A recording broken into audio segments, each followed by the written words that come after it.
Alright, 10th episode. Yeah, we made it. And they said we couldn't make it to five. We did it. We went all the way. Kind of. Yeah, I mean, come back when we're at 20. Who knows if we'll still be around? But um, I've enjoyed doing the show so far. So I'd love to get to 20, honestly. Me too, me too. And Yeah, so for our 10th episode, we were talking about not just two movies, but four. yeah, we're doing double the strength this time. This is like this is like one of those sequels where instead of making a better quality story, they just put more of the same stuff from the previous one and just make it longer. It chapter two. Oh, that was a sick roast right there. Yeah, I just roasted Andre Machete. So if you're listening, Mr. Machete, I have no regrets.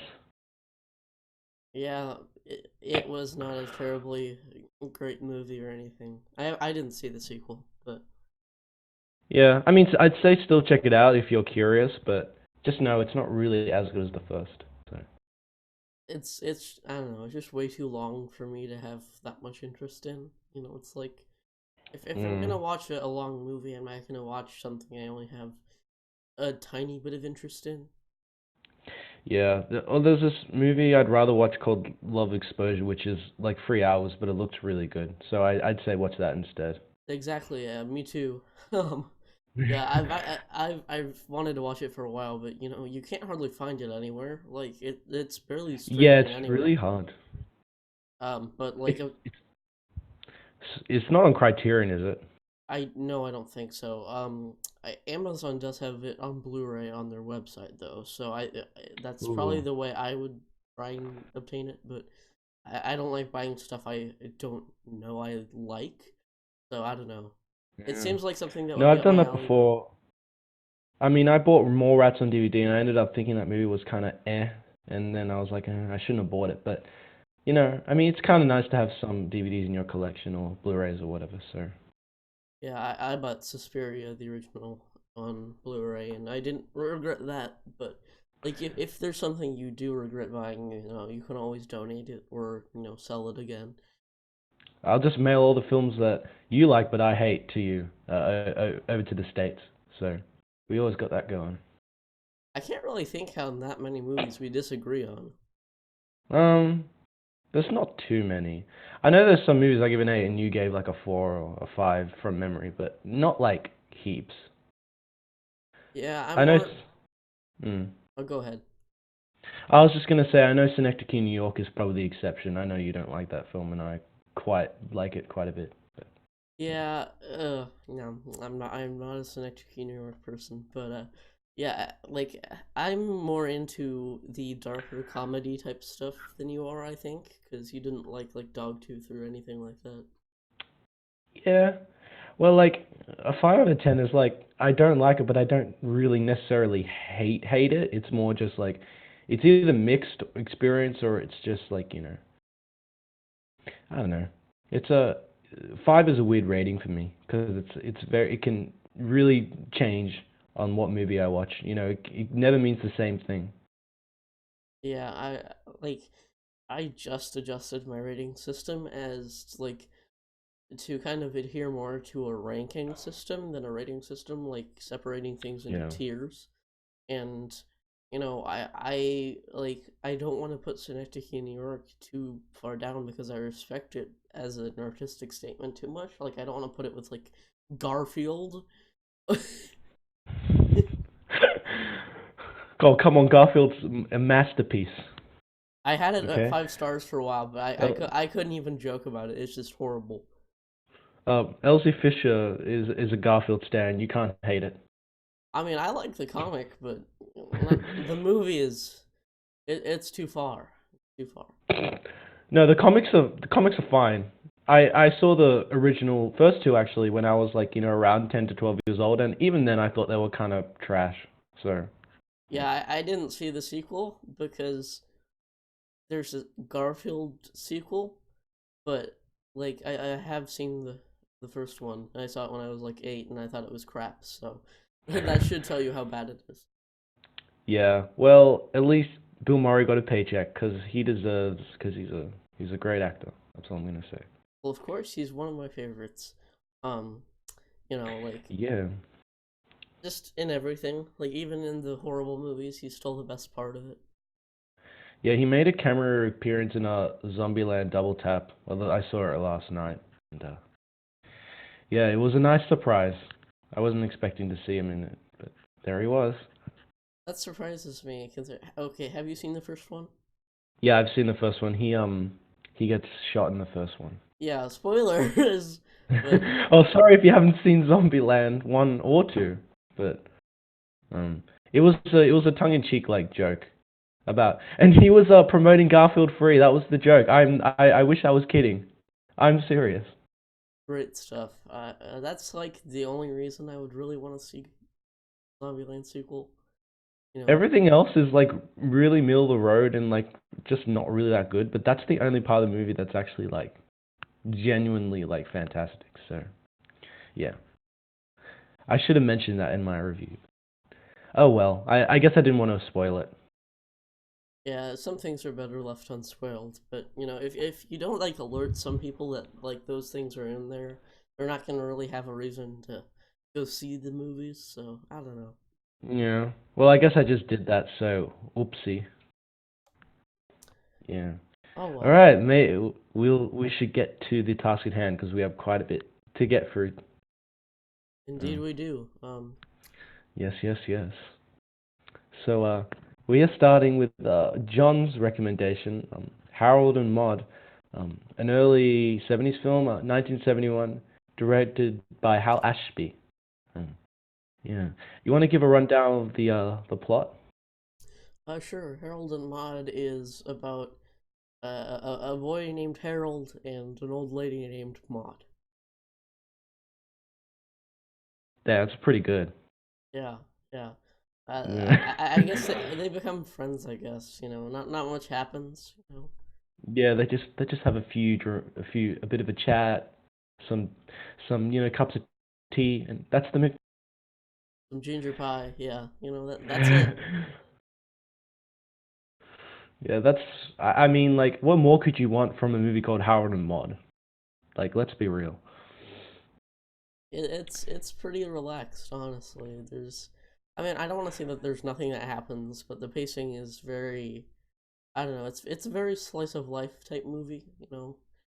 Although Yeah. it is very exaggerated in some parts. Like Mm. there's like car chases in this movie, and Oh yeah.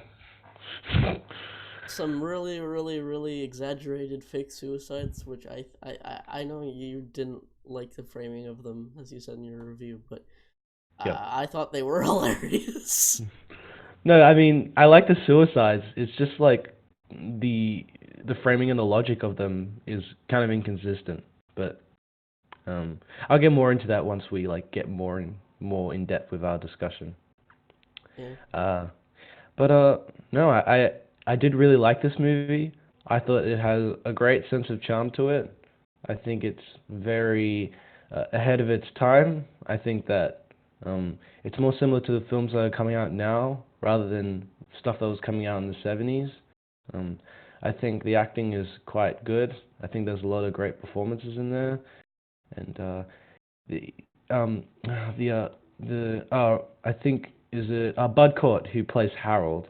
Um, he does a pretty subtle performance for the most part, and later in the film when he tries to get out go in the army and he starts acting all crazy, that was one of my favorite scenes in the movie, just because of how that shit it got. Like it escalated to like the weirdest extent, and it was just I don't know, it was just a riot, and there are some scenes in this film that are kind of like that, which are just bizarre, you know. yeah. I think Harold's deadpan attitude sells it, and in a lot of scenes, because he just like just sits down and then like cuts his arm off all of a sudden, and it's obviously fake, but like what's funny Mm. is that, how just random it is, and like you Wait, said, the scenes in the art, like with his uncle and trying to get him into the army. is absolute. Those are absolutely hilarious, and I was hoping it wouldn't go down those like the predictable third act where they try and get him to go into the army, and then he just keeps acting quirky, and then he gets kicked out and goes back, and then he's like, "Oh, I know. Can I go live with Maud?" And the mom's like, "Well, okay." And then it's like that super cliche like kids movie ending, but I'm not happy with Yeah. how the movie ended anyways, so I'll talk about that later. But Yeah, I think that this movie is very. It's. I guess it's proto Wes Anderson in a sense. Like, there's a lot of Wes Anderson like things in this. very, very, very, very like, and Submarine too. Like Harold is, you can tell the main character in Submarine is pretty much just Harold. Yeah, I mean, I think the thing I like about Harold is that he's not the best person, but what kind of endears me to him is that he's so like unique in the way that he tries to tell his mum that he doesn't want this life for him. He wants to do something else. He wants to, do something. And these suicides are a way for him to kind of say, I'm unhappy, I'm unsatisfied, and I want to take control of my life. And I think that it's done in a very creative and interesting way, rather than the typical narrative beats we see in these type of coming of age stories. I think, I know, I really appreciated that. Yeah, it's his character is really funny because he never really outright states, what he wants, and I think that's mostly because his mom is that much of a ditz and just doesn't listen to him at all, and so Mm. he's just like, well, I guess I can't, do anything for myself, uh, you know, like through other people, so I guess I'll just do it myself. And so he's this very antisocial kid, and there's at one point his mom gets him a Jaguar, and he turns it into a hearse. That's how badass he is. Okay, like he doesn't care about the luxury. He's all about aesthetic. Harold. He's just like, if he wants things to match his mood. I've realized, like, a lot of things in the film, like his clothes, like what he drives. It's like it's all a reflection of his state of mind. And like, we haven't talked a lot about Maud, but I guess when she comes around, it acts as kind of like a beacon of light in a way, like showing him that life is kind of worth living, and that there are sort of things in life that are worth savoring and stuff. And I think that's quite a beautiful thing to say in a film. Yeah. Yeah, I think a lot of it, like Harold has this very clear obsession with death. He goes to funerals that aren't even for his family members. He does these constant fake suicides, and he drives a hearse. Um, and you see Maud goes to these funerals too. That's how they meet. However, like Maud goes to them and is just like, whatever, man. She doesn't have anything else to do really. She just likes to go to funerals, and she just annoys people because it's fun and she wants to live, and like she kind of shows him a different way of looking at things, and he like takes up an instrument and he starts meeting people, and yeah, it's Hmm. it's a very interesting dynamic between the two, even if, like I said earlier, I don't like where it goes in the end. But Yeah, I mean, we'll get to that bridge when we get to it. But I wasn't really a fan of the ending as much as the film wanted me to be, I think. But um, I think that Maud is like, she's very carefree. She steals people's cars. She goes to funerals. She talks in a very like matter of fact, like cheeky way. And she seems like the complete antithesis to Harold, who's very deadpan, very kind of reserved. But it's interesting how they kind of contrast each other, and that they're actually more similar than they realize. But I like how the film is like smart enough to not kind of go to the point where it's like, oh, look at these, she's old and he's young, and they're two crazy, quirky kids. Ugh. But the film definitely frames it in a way that doesn't seem that way. It feels very genuine and very easy to kind of relate and get invested in, and I really appreciate that. yeah, it never gets like insufferably quirky like some modern Wes Anderson movies that I will not name, Moonrise Kingdom do.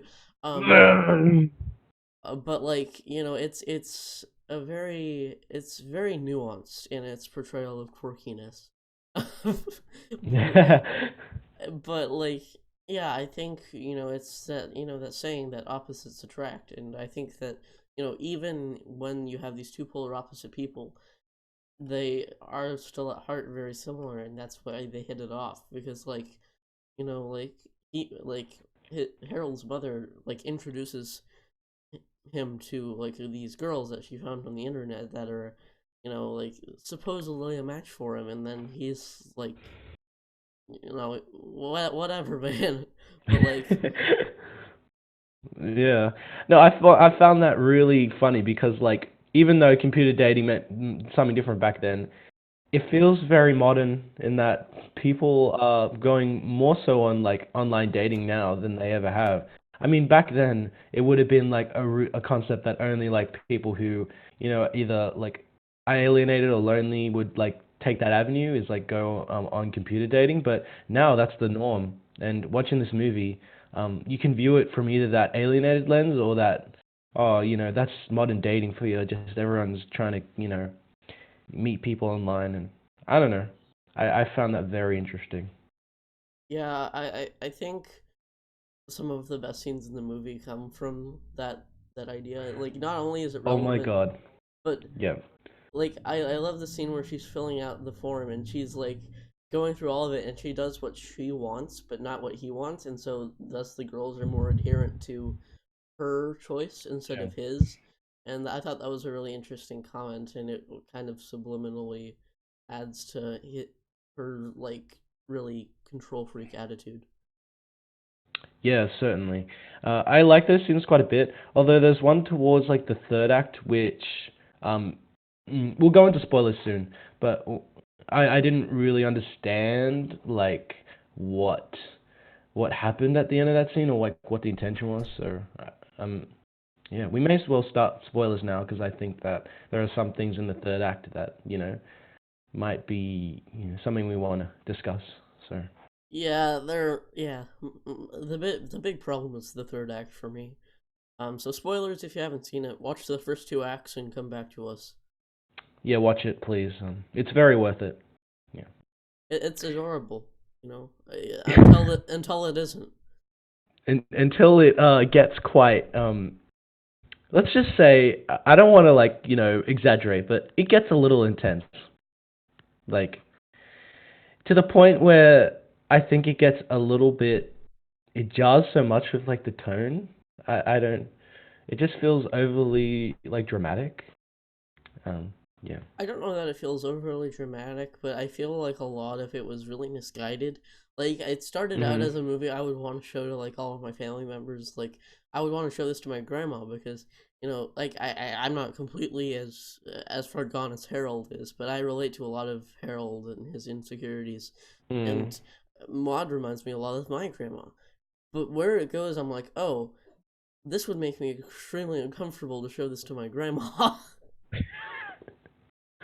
Well, yeah, cause she game ends. She she passes on. Yeah, which is I think I could understand like the message they were going for, but I don't know if that's really in line with a lot of the movie mission statement. I don't know if that was really necessary. It kind of just felt like a left turn out of nowhere that didn't really, fit the tone that well. It's like, oh crap, he's married to Maud now. Let's just what should we do with the character? Oh, let's kill her. It's like, It feels okay, very slapdash. It feels very rushed, and I feel like I would have gone about it in a way where like I wouldn't want them to be married in the first place. I would just want them to be friends. And so when he's like, "I love you, Maud," in the ambulance, it would hit a lot harder. I wish it would yeah, just end at the hospital. I don't. I think the end scene where he drives his hearse off the cliff and then walks away with the banjo. I think that's really just superfluous and adds nothing to it. I was just like, okay, it's being quirky, but what did it it's been add quirky. to the movie? It just it reminded me of Submarine. Like I said, like it just Yeah.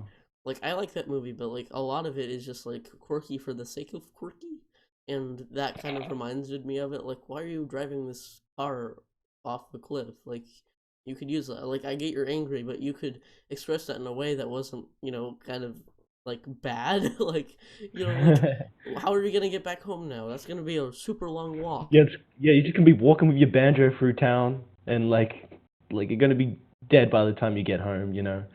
I mean, I know it's metaphorical, and this is a quirky situation. But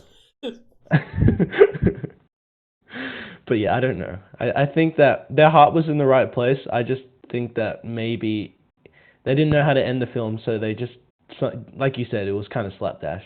So Yeah, my biggest problem with the movie is that it goes into a romance in the third act, and I yeah. was like, oh no, like Harold is his age is never explicitly said. Like initially, I thought he was like my age, but as it went on, he seemed to Mm, getting progressively older because like the women like that his mom found on the internet or like in college or already had jobs, and like Harold wasn't in school or anything, so yeah. like maybe it was just that he got because they say he got kicked out of boarding school, but what was he just you know is he just out of college and school and just doesn't have anywhere to go, or because he can drive. I mean, he's at least 16, but He might be around. I think he's probably 19 to 20, maybe, I think. But the time was different back then, so maybe he was around 16, so but I don't know. I just like the age difference between Harold and Maude made me feel like they were more friends. And so like I always thought like throughout the movie I thought he would be more of a maternal figure to more than his actual mother, who's an idiot. And that's kind of where mm, I crossed the line with relating to Harold. My mother is not an idiot. I love my mother, and I also don't perform fake suicides just to get her attention. yeah, I mean, like, I think that the movie didn't really say that it was kind of a romance until like the second half, really. Like, they seem to do everything friends do, or like a bunch of ragtag buddies do, not what like a boyfriend and girlfriend do. So when they do get together, it feels kind of, oh, wait, this is what you were intending this whole time. I mean, okay. I mean, I don't think I hated it. It was just like, it's just sometimes I'm confused by their intention with the story. Yeah. I don't know, it just kind of ruined the tone for me. It wasn't as innocent, or like relatively innocent, as it was. Like, it was morbid because, of all the fake suicides, but, like, they were at least rooted in comedy, whereas, like, I felt like Yeah. like, Yeah, of course. I mean, going to funerals, that's not really innocent. yeah, And like, but like, it was still something that was, like, funny and quirky enough that I could show my grandma, whereas, like, where it ends up, I'm just like, it's not right. It doesn't feel like it fits in with the tone of the mm, movie. I was very disappointed with where it went. yeah, I wasn't that infused with it. Like, if the third act was better, I'd give this like a nine maybe. But because that third act was quite kind of toned down a bit, I have to give it a seven or a light eight because I don't know. I think that there was a bit of missed potential with that ending. It's kind of disappointing because the movie was doing so well, and I don't know. I would agree 100% because like initially I like first two acts 5 stars or something close to it because like I'm not a Cat Stevens fan and Cat Stevens does the music for this one. Mm, But like like I could ignore that because the songs were okay enough, and like they didn't like intrude, but like then the third act hit and the songs got more repetitive and intrusive, and it just got so much messier, yeah. and it went in places I didn't want it to go, and just it was very Well, I said in disappointing. my review that I felt like the songs were kind of intrusive at points, and I stand by that. I think that the music's fine. It's just like the placement and like as you said, the repetitive use of it can kind of take you out of the film a little bit. So I guess score-wise, that would be my criticism. Yeah, I do have to say though, this movie is absolutely hilarious.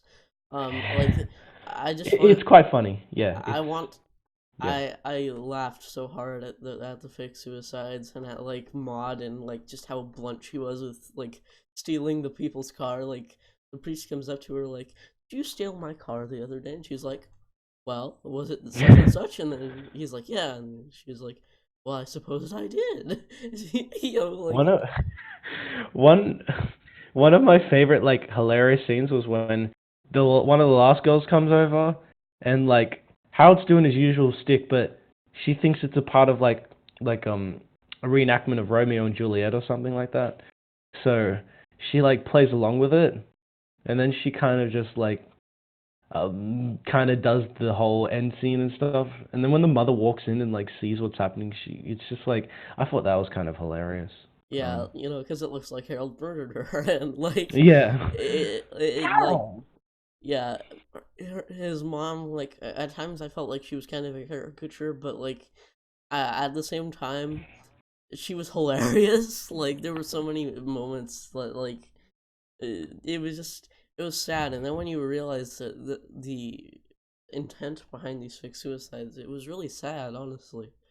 And Mm, like you get the gist of it, and then you get like where Harold is coming from with all of this, and it's really sad, and you really feel sorry for him, even though yeah. you still laugh at them because they're funny, just because like They are just bizarre. they're out of nowhere, they're so over the top, and then like she's just like, oh, whatever, stop it, Harold, you're not fooling me.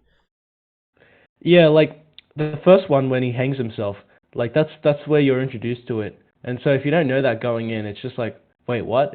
He killed himself? And then it's like she's like, "Oh, boy, stop fooling around. Come to dinner." It's just like, "Wait, what? He's alive?" It's like, yeah, it's. But after that, it's like you kind of get more, you start to like really like, oh, what's Harold gonna think of next? What suicide is he gonna, concoct? It's very, it's very, it's kind of hilarious, yeah. Yeah, because like my favorite one is when like the girl comes over, and then you see him like in that same shot, because the mom and the girl were talking, and through the window you can see like him light like a fake like puppet of or something of himself on fire. Yeah. And then he like you see like it burning, and like the girl's like what, and then he just walks in, and she's like, oh, there's Harold. Yeah, that's a good example of like absurdity, absurdist like comedy. Like it's like I was like I thought like he actually did burn for a split second. I'm like, no, he didn't do that. Come on, movie. And then like he comes back and I'm like, ah, this is a genius scene. No, I love certain scenes like that make me want to put the film higher grade, but there's just stuff in it that kind of hold me back. But yeah. Me too, me too. So, Hmm. do you have anything else to add, or do you want to move on to scores? Uh, what was I gonna say? No, that's pretty much it. Um, Everything that I was thinking before has kind of been addressed in the discussion. So yeah, no, I think going to scores would be a good idea. All right, 7 out of 10. So Disappointment. yeah, 1 out of 10. Don't see this film. No, I would recommend seeing it, just stopping before the third act. Like after you see the scene where he's talking to his uncle, and you know, Hmm. then he like just it looks like he kills Maud. Just end it there. Just end it there. Don't watch the Yeah, rest of the that's movie. the perfect ending. That's Uh, the perfect. you know, he actually does kill Maud there at the end. You don't see the trapdoor. Yeah. You just see that Maud's dead. Yeah, it's like, oh, Mod's dead? What? And then the movie just ends.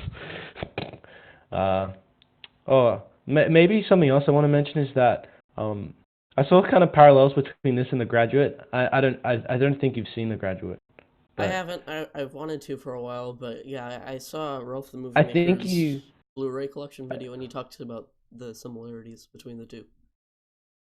yeah, it's like, yeah, The Graduate definitely kind of looks down upon the whole affair more so, but it also acknowledges that both characters have kind of troubles and like they kind of need each other at the same time they're bad for each other, and it's a very interesting like dynamic in that film. But off topic, but you get the point. Yeah, I kind of get that one though, a little more, because they definitely seem Mm. much closer in age than Harold and Maude do. And I mean, there's nothing Oh inherently yeah, for wrong. sure. There's nothing wrong with all people sex inherently, but but like it's just it ruined the tone of the movie for me. I don't know. Yeah. It was sad. Yeah, it's like yeah, just little things like that, like kind of hold down the film as a whole. But I'll probably rewatch it someday because it is quite a entertaining, like nice little film. So yeah. Yeah, it's a charming movie until it isn't. Mm. But it's a charming Until it movie. isn't. Um, yeah. Yeah. Did you want to move on to our next film? Yeah, I'd love to. So, our next film is starring our boy Nick Cage, the one and only. Um, this film is called Mandy, and it was released last year or 2017, I think. I think it was 2018. I think it was last year. Yeah, yeah, it was last year. Um, Essentially, it follows this couple, Red and Mandy. They kind of live out in the woods, and essentially, they get kidnapped, and then his I don't know if this is a spoiler. Maybe I shouldn't spoil it.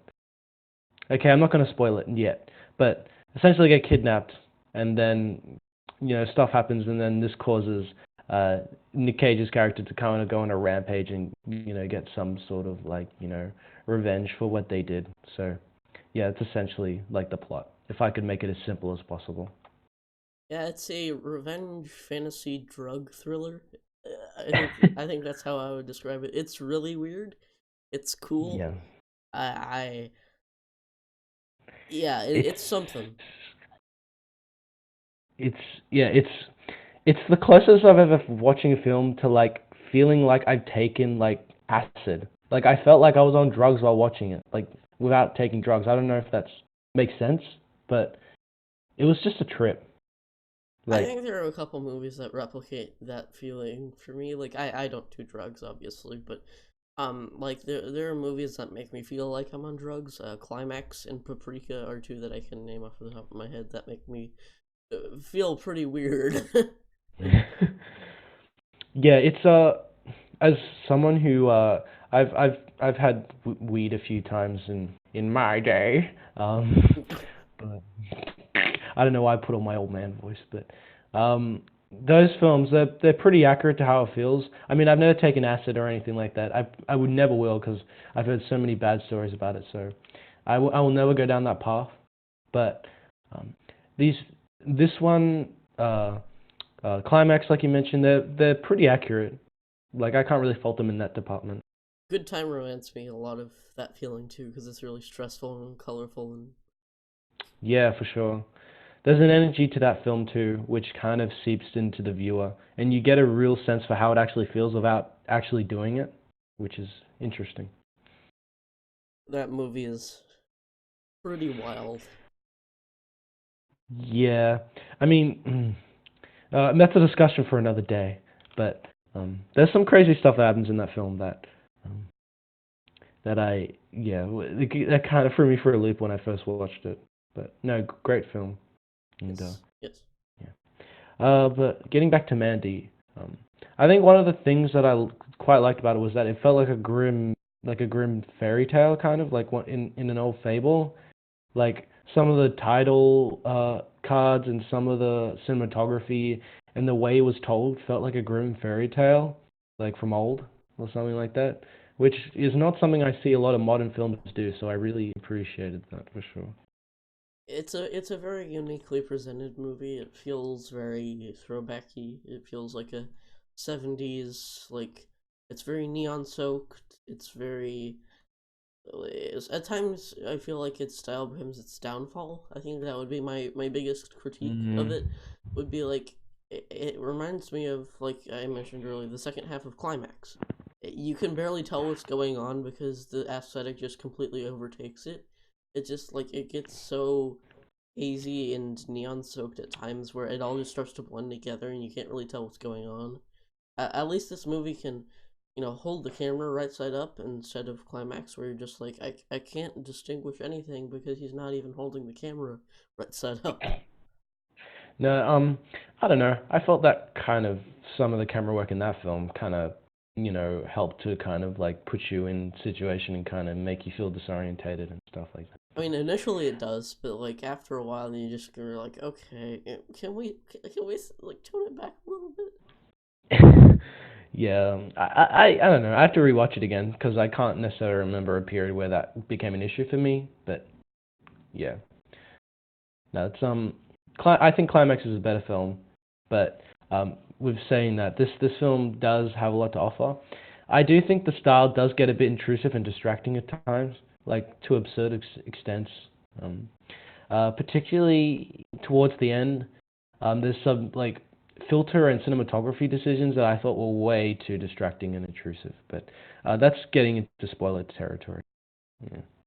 I mean, Um, there's not much you can say about the plot that isn't spoilery, but like this is a game of two halves. Like the first half is slow and cerebral, and the second half is your basic Nick Cage revenge thriller with a lot of blood and a lot of great wild Nick Cage moments. See, here's what I'm curious about. What do you prefer, the first half or the second half, or do you think they're kind of equal? Um, I I think that the first half is I like the first half. I think it's good. I like the second half. I think it's good. But like I mean, I enjoy the second half more, but like I feel like the first half is much more unique and distinctive, and I feel like kind of wanted the second half to take place in more of that dreamlike state. Like because I felt like most of it was just Yeah. started to feel exploitative. It was kind of abandoned in the second half, like the whole dream, like patience testing thing, which I quite enjoyed. So I'd say I enjoy the first half a little bit more, but doesn't mean that the second half doesn't have like some good quality stuff in it. But Yeah, um, Nick Cage, in his underwear, drinking vodka, and that was my favorite shirt, which is one of the best moments in any movie ever. I love that line so much, but at the same time, it kind of took me out of the movie. I was like, wait, what? This film is deciding to put comedy in there now, I guess. But I guess like the situation itself is like the joke as well, in a It's way. pretty ridiculous. I mean, there are chainsaw fights. There's a guy with Mm.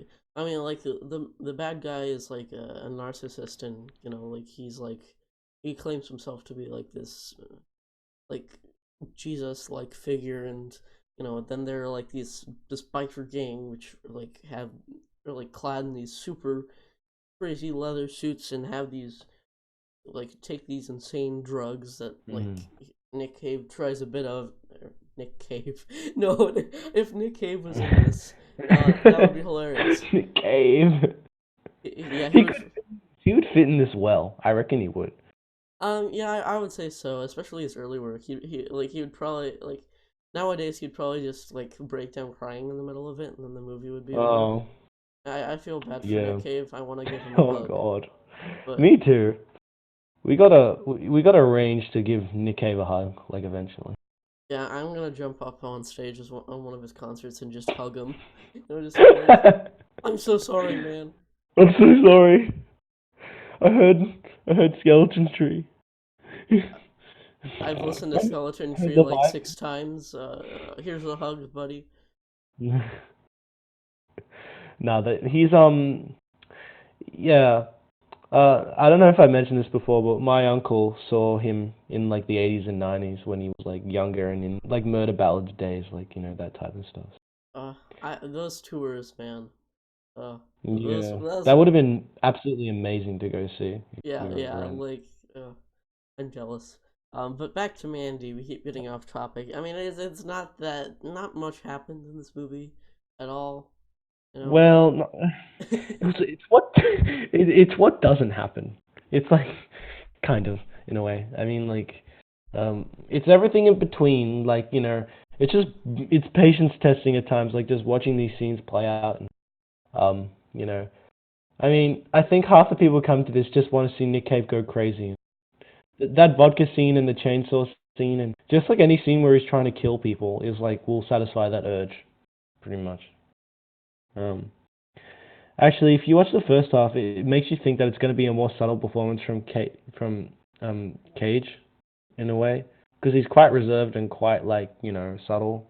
But he becomes like Man Bear Pig in the second half. So Yeah, yeah.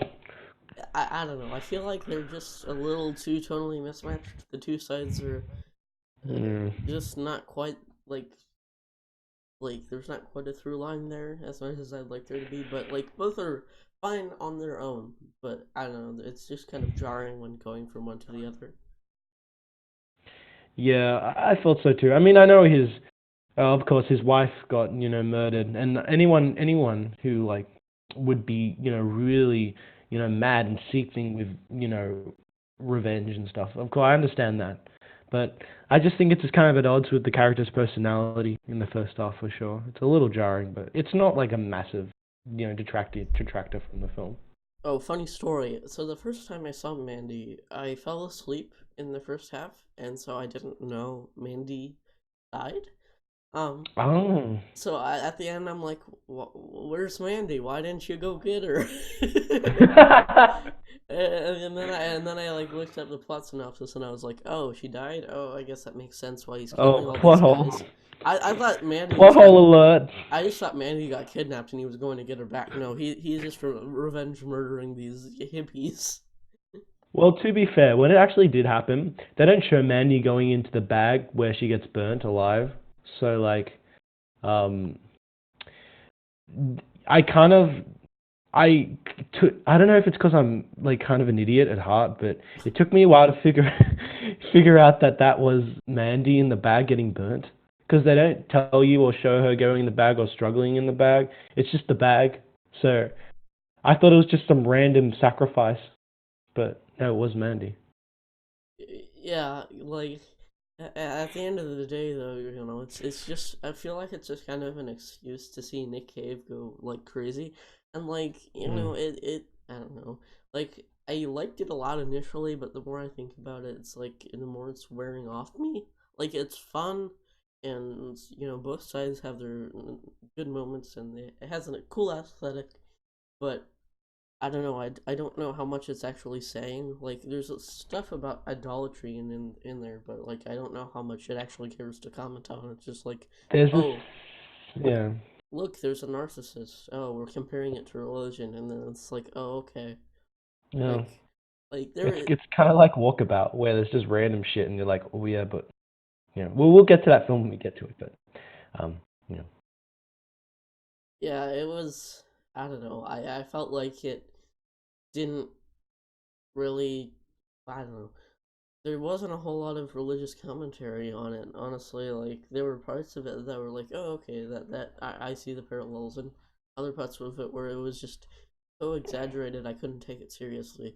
And if you want like a really violent movie that has really good religious commentary, I just watched the John Carpenter movie Prince of Darkness, which unfortunately you can't find many places, but that has really good oh, uh, religious commentary because takes place in a church, and it's kind of about um, uh, people trying to get Satan oh, to come back into Earth, and so it's a very fun and unique and really relevant horror movie that like yeah, but I don't know, Mandy. I don't know. It just doesn't. I don't feel like it's that interesting. yeah. I mean, it's more of a movie that you're invested in the moment, and then when you think more about it as it ends, it kind of slightly weakens and gets, it's not, you don't view it as much as a positive light, but I think that there is stuff to like kind of appreciate in this movie. I just think it doesn't allow for very deep discussion, I don't think. Mm. Yeah, it's like it's a fun action movie with a side of aesthetic, but like I don't know. I don't remember it as well as I think I should. No, Mm. it's just kind of there, and like there are good performances.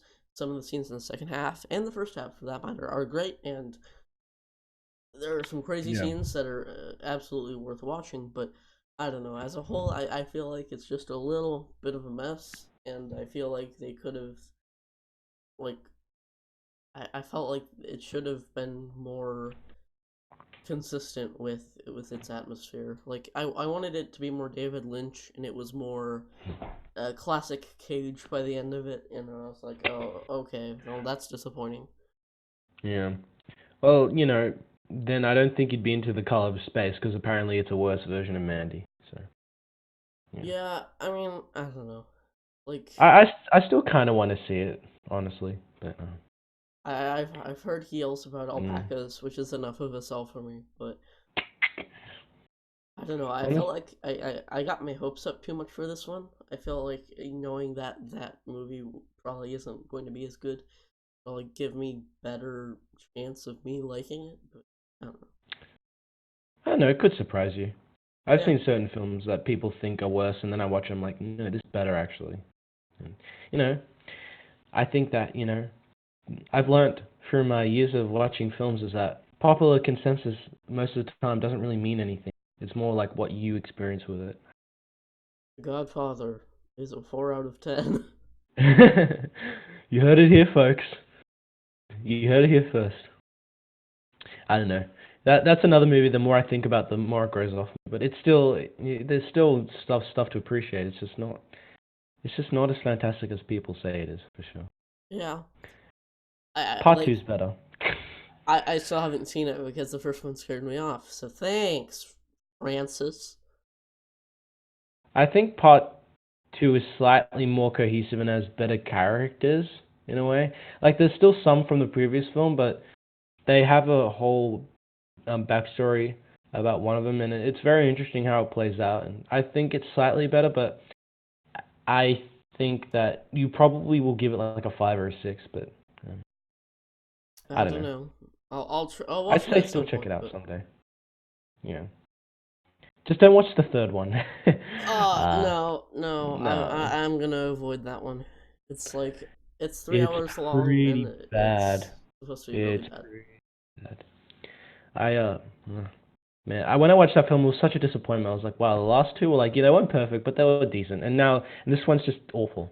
So everyone says Sofia Coppola's performance is bad, but I thought she was one of the better parts because she was a good distraction from the shitty plot and everything else, honestly. But anyway. I don't know. Sofia Coppola went on to do better things than her father, so I don't know. I guess that's a hot Mm. take, but I don't care. Lost in Translation is better than The Godfather by far. Oh yeah, I think she's a better director than her father as well. I think her films have a lot more of a personable edge. I think she's a lot more of an intuitive, like risk-taking filmmaker. In all honesty, I think she understands the art form more as like a feeling and an emotion rather than her father, which is just more straightforward. But I don't know. Maybe I'm totally off base. I don't know. Yeah. Anyways, do you have anything else to add on um. Mandy, or do you want to move to scores? Yeah. We got quite a bit to cover, so I don't have like a lot to say. So we'll just move to scores. I gave it Um, an 8 initially. I'm feeling like a 6 or a 7, probably a 7, because it's not horrible. It's good, but there's just not a ton to dissect, and that's what I yeah. wanted. Yeah. Especially with a movie like this. I think I would give it. I gave it an 8 initial watch, maybe a 7, like after this discussion and thinking about it more. But you I give way too many sevens, so I don't know. Yeah, I don't know. I mean, like it's not horrible. Like if you like it, good for you. I don't know. I just Mm, there's something holding it back from being like a favorite of mine, and that kind of sucks. But uh, yeah. Well, unfortunately, we have to get to the movie that we weren't big fans of this segment. Um, the movie Walkabout, which you recommended. So would you like to give us a bit of rundown of the plot? uh-huh. Yeah, okay. So Walkabout is a movie directed by Nicholas Roeg. I don't know. He directed Don't Look Now, which I know is a pretty polarizing movie from the 70s. This one came out in Mm, 1971. It's a Criterion release. At least that's what I saw it on. But and it's essentially a movie about these two kids who go out for a picnic with their father in the desert, and he attempts to shoot them, but he fails, so he then kills himself. and so they're just like, oh, okay, and they don't go back the way they can because that Mm. would be too easy and there wouldn't be a movie. But they go and wander the wilderness and walk up and down mountains, and then they whine and whine and whine, Mm. and then they come across an Aborigine boy, and he's like, hunting, bruh, and that's He's hunting, bruh. that's the entire movie. Nothing happens really. It's just It's repetitious and monotonous and crap. they should have just called it hunting, bruh. Honestly. Yeah, they really Uh, should have. okay, let me. I'm gonna try to be nice to this film a little bit because Performance is one of my favorite films of all time, and that was done by Nicholas Roeg as well. And that movie's 500 times better than this film. But I think the cinematography in this film, when it is done well, it is done fantastically. I think there are some really nice shots in this film. Yeah, Um, yeah. When they're holding the camera still, it looks great. But yeah, that we'll get to like the bad shots later. There are some awful shots in this movie. Um, but Uh, yeah, when it works, it does work. I kind of like how entrancing the film is at points with its tone and stuff like that. Although it's kind of inconsistent, but when it is, it does work quite effectively. Um, that's pretty much all the positive stuff. Maybe like some little stuff here and there with like certain character interactions, but other than that, that's pretty much all the positive stuff I really like actually loved about this film. Because yeah, I wrote so many notes for this film because I felt like I had so many to write them.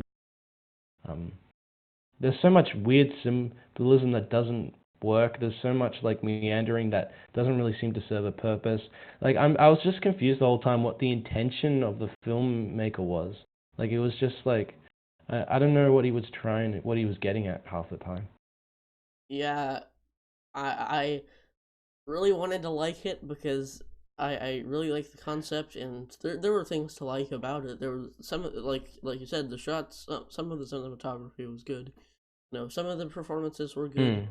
Like it was solid child acting, even if I hated the characters. Like there were like I don't want to hate this movie because it's really well liked. It's on Criterion Collection, and it's like I greatly respect them. Like I don't want to hate it because I don't want to be one of that guy who just hates it because it's artsy. And I don't hate it because it's artsy. I Hmm. hate it because it's a piece of crap. Um, I mean Uh, I was initially skeptical, but like the more I think about it, the less I like it. I feel like a lot of it just lacks any sort of nuance whatsoever. I feel like it's just like, hmm. oh, look at these Aborigine people. Look at modern life. Look how much better they are. Like there's no nuance. It's like, oh, Hmm. modern life sucks completely, and these people have it so perfect. And like I felt like it was just so like I felt really exploitative of them. Like there are shots that are just of their naked bodies, and like the editing. Holy crap, the editing is awful. Like it gave me a headache. Yeah, it's so it did actually kind of cause me to like my eyes to like really sting for some reason. Like I don't know about you, but I felt so disorientated. And not only that, but the editing's really ham-fisted, and as you said, it lacks subtlety. And there's a scene where I think when he's hunting, he kills one of the kangaroos or something, and then it cuts between like this guy and a butcher doing the same thing. I'm like, how much more blatantly obvious can you get with your symbolism? Like there is no subtlety or no, feeling that, oh, we should do these themes, but we should do them in a clever way. It's like, oh, we want to make a statement, and and we're going to be artistic, but we're not actually going to put the effort to make it, actually smart. It's just blatant. I don't know. Yeah, a lot of it just felt like really edgy to me. Like it was like, look, we do the same things, but they just do it better.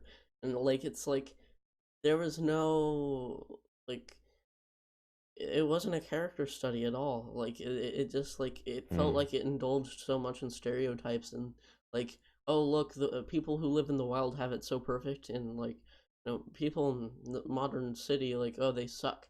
And what doesn't help is, like I said, the horrible editing, which I think is the worst part of the movie, and how everything is just Yeah. displayed in this confusing, confounding manner. Like there's things like I still don't understand because of how they were presented. Like it was just Yeah, so it was mind-boggling how much of a mess it is in the editing department, yeah. and not to mention, Editing. holy crap, there was so much fat on this movie. Like it's only 100 minutes There long. are a bunch.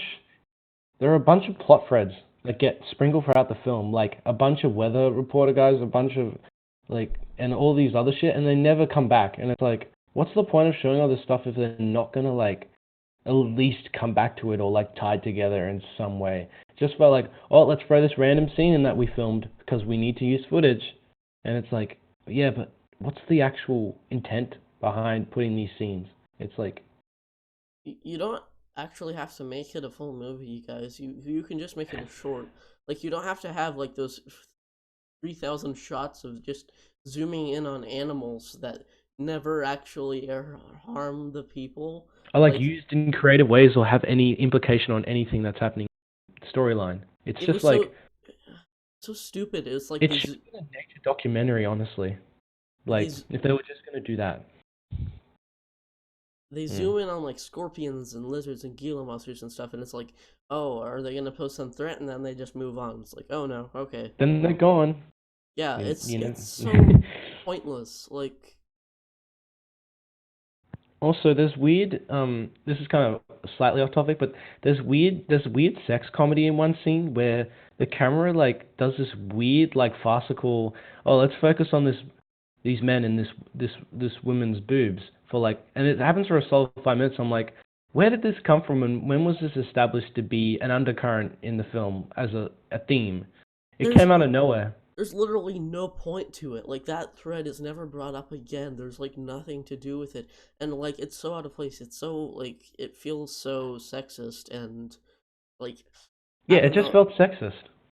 I don't know. It's a mess of a movie. I don't respect it. Also, I guess this is one of the more major problems, but I thought the two main characters were either annoying or quite vanilla and kind of unengaging. Considering that they're the two main people you see for 80%, 85% of it, it's they need to be better written and less annoying. That kid actor was quite good. I didn't really have many problems with his performance, but it was just more how his character was written in this yeah. Yeah, it's like like the acting is good. The character writing is crap because like just the kid doesn't really learn anything at the end of the day. He No. just well, I mean like He starts off the same way he ends. There's no change.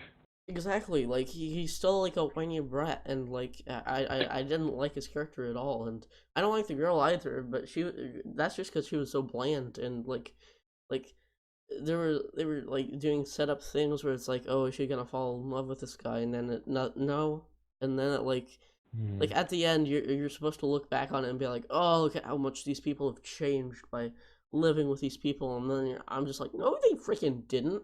Like, what are you talking about? They Yeah. didn't change at all. They just nothing They was just wandered accomplished. around a bunch of landscape, interacted with, some natives, and then somehow it means they've changed. It's like, no, they haven't. In fact, they might have even gotten worse.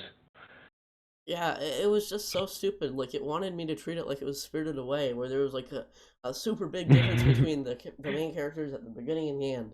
No, nothing happens. Like it's so It's repetitive and monotonous. It's crap.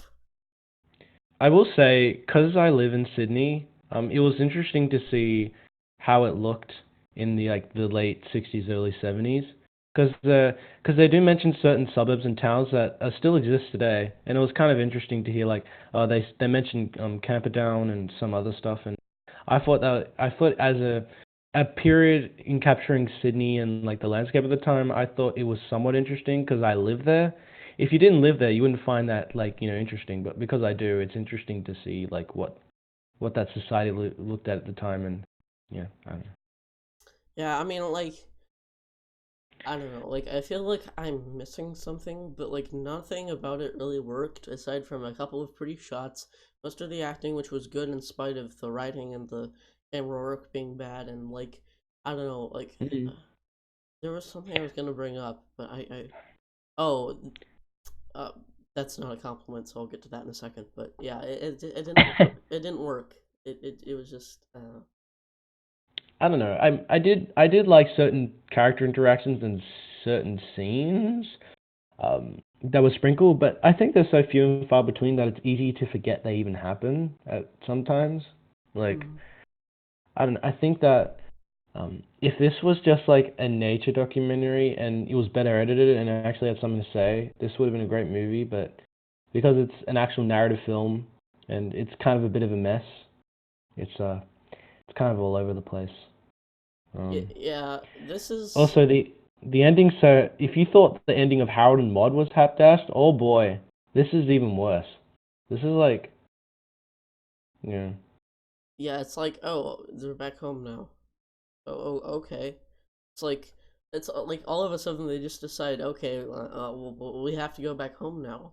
Like, where did it come from? Like, why? how did they get there? What's the implications of this? What are you trying to say? When it's like, yeah, it's like, why is she talking to this guy? Who is this guy? What's their relationship? What relevance does this have to the plot? What does this mean to the character? It's just so many questions get sprung that never really get developed or even answered. Like, I don't know. It's I don't know. Like it's one of those high concept movies. It feels like Children of Men or something, where like it has this great Mm. idea, this great core concept, and then nothing freaking happens. They don't know what to do with it, so they just go around in circles until they just decide to end it because it's gone on for long enough. And like Children of Men, good cinematography, good acting, but like I don't know, Children of Men is better than this one because at least they hold the camera still, and there were good scenes in Mhm. that movie. Yeah, for sure. I agree with that, but well, I had a thought in my head. I was I was gonna mention the fact that I think there's some like um kind of shoddy camera shots, like especially when they zoom in on certain animals being killed by you know um I think literally the Aboriginal's name is called Black Boy. That is his name in the credits. Like Mm-hmm. I'm not even joking. This movie Um, feels really racist for something that proclaims that it's, like all about mm. these people, and like I don't know, it just it rubs me the Also, wrong way. did these animals actually get killed for this movie, or is it prosthetics? I'm I pretty. hope it's pro. I think they actually got killed, but knowing the director, um, let's Oh, find out. yeah. Mm, I don't know how I feel about that, honestly. Yeah, I hate animal cruelty and thinking Mm, that like they wasted dead people, dead animals on this movie.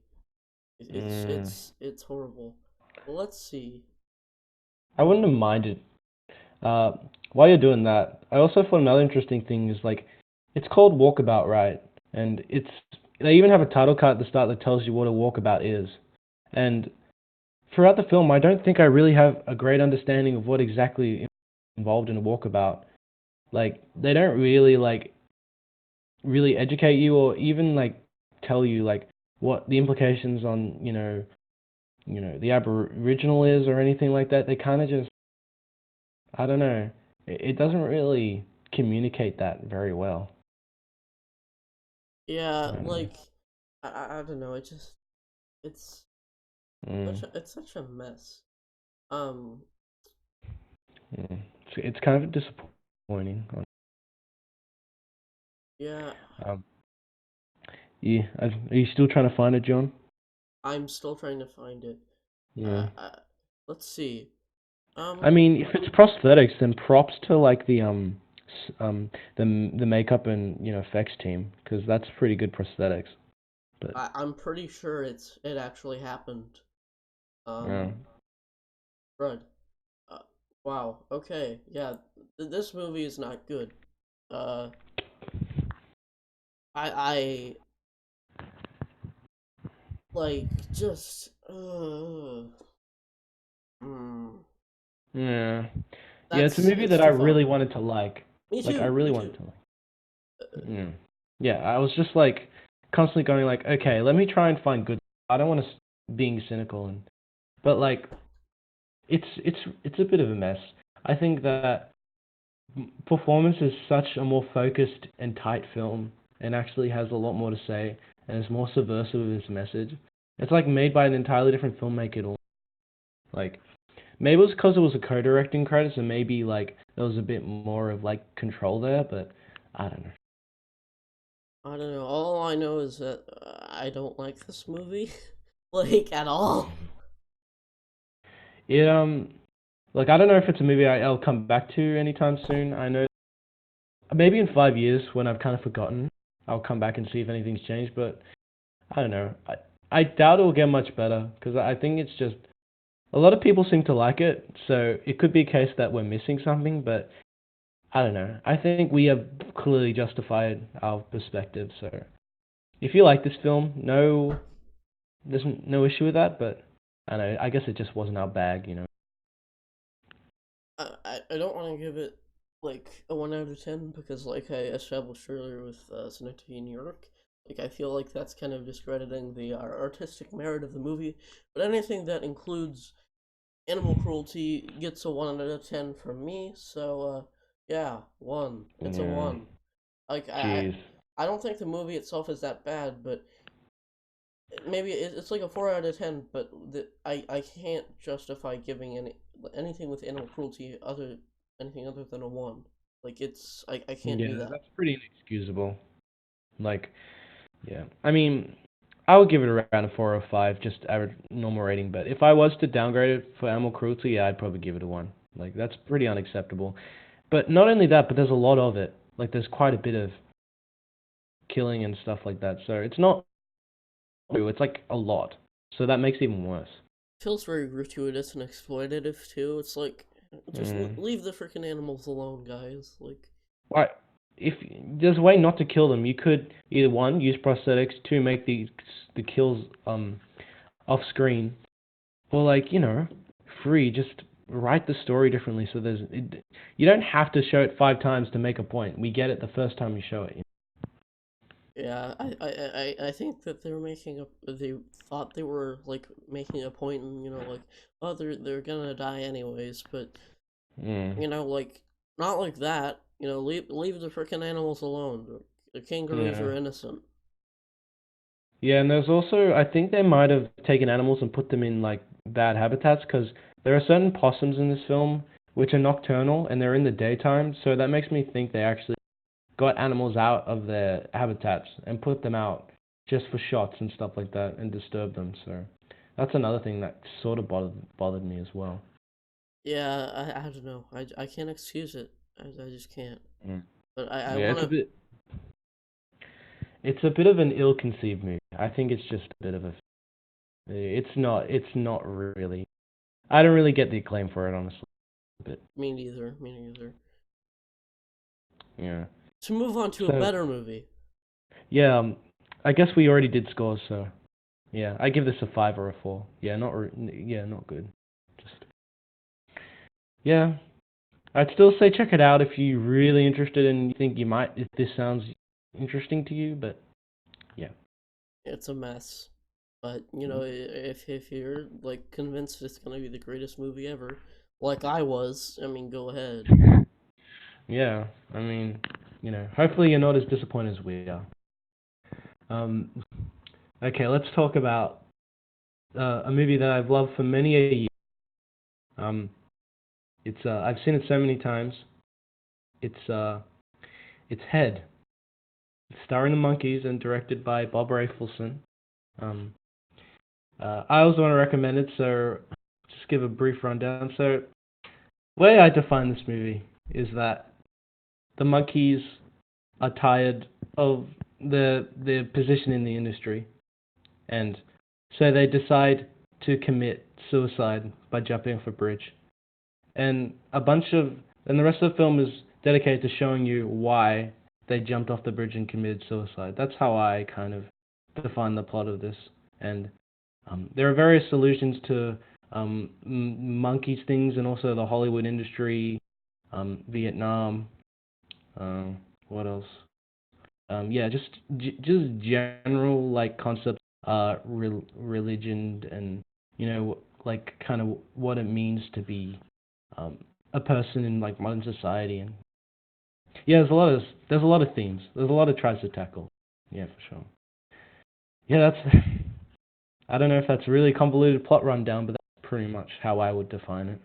I mean, it's described as like plotless, and I guess that's for a reason. I thought it was more cohesive than that, but yeah, it kind of just flows from bit to bit, with the Mm. only real coherency being that it's the monkeys, but that's kind of the point. And that's why Yeah. it's great. Yeah, I think the number one thing that draws me to this movie is the ambition of it and the pure cohesion and entertainment factor of it. Because I think that despite the fact that it's constantly changing situations and vignettes and stuff like that, it never feels like really jarring and plays. It feels like it has a theme in it and it follows through on that theme, but just in different situations. And I think that's what really makes it work. Yeah, I mean, like I